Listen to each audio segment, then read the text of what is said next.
खैर, फिक्र में अब आपको वर्ल्ड डिप्लोमेसी से एक बड़ा अपडेट देते हैं। रूस के राष्ट्रपति व्लादिमीर पुतिन और चीन के राष्ट्रपति शी जिनपिंग ने डोनाल्ड ट्रंप के राष्ट्रपति चुनाव जीतने के बाद आखिरकार बधाई दे ही दी है।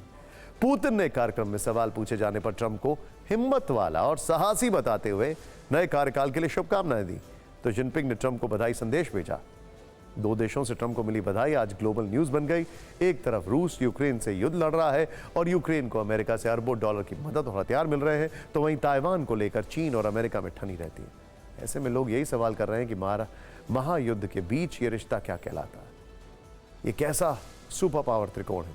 रूस, अमेरिका और चीन, ये सिर्फ तीन देश नहीं बल्कि ग्लोबल ऑर्डर की वो तीन धुरी हैं जिनमें हुई हलचल का असर समूचे विश्व पर पड़ता है। ऐसे में आज हम समझेंगे कि आखिर ट्रंप को पुतिन और जिनपिंग से मिली बधाई के मायने क्या हैं।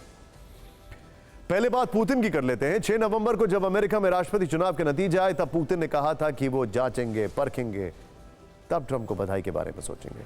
लेकिन सिर्फ 2 दिनों के अंदर पुतिन का ट्रंप प्रेम दिखने लगा। पुतिन के अंदर हुए इस सुपर फास्ट परिवर्तन का वीडियो सबूत भी है।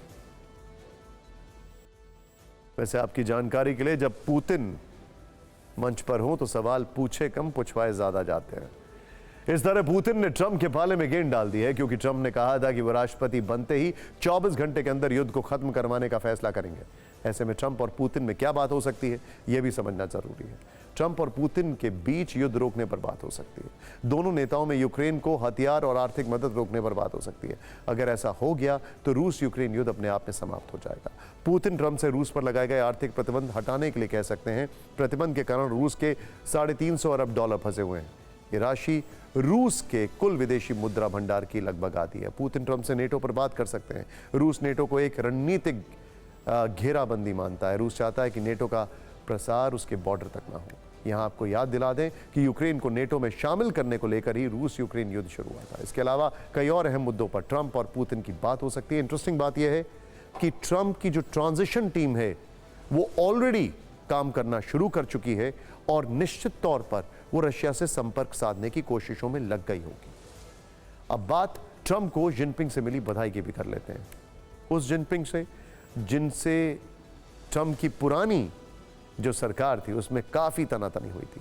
अमेरिका में ट्रंप राज आते ही अब उसके बड़े दुश्मन चीन के भी तेवर नरम पड़ते दिखाई दे रहे हैं। चीन के राष्ट्रपति शी जिनपिंग ने ट्रंप को बधाई संदेश भेजा है। बधाई संदेश की भाषा देखकर लगता है कि जिनपिंग ट्रंप 2.0 को हल्के में नहीं ले रहे हैं। शी जिनपिंग ने कहा है, मैं चीन और अमेरिका के बीच पारस्परिक रूप से लाभकारी सहयोग का विस्तार करने का आग्रह करता हूं। मैं नए युग में चीन और अमेरिका के साथ आने के लिए सही रास्ता चाहता हूं। अब चीन के विदेश मंत्रालय के प्रवक्ता को भी सुन लीजिए, वो क्या कह रही हैं। शी जिनपिंग के सुर क्यों बदले हैं, उसके पीछे की वजह है ट्रंप की जीत का मार्जिन। जिस विक्ट्री से वो आए हैं और जिस तरीके से उन्होंने अलग अलग सदनों पर कब्जा किया है, ट्रंप के पास जो अथॉरिटी है वो पहले से कहीं ज्यादा है और शी जिनपिंग को यह बात समझ में आ रही है। वैसे एक तरफ पुतिन और जिनपिंग ने ट्रंप को बधाई दी, तो वहीं एक बार फिर पुतिन ने भारत की तारीफ की है। पुतिन ने कहा है कि भारत वैश्विक महाशक्तियों की सूची में शामिल होने का हकदार है।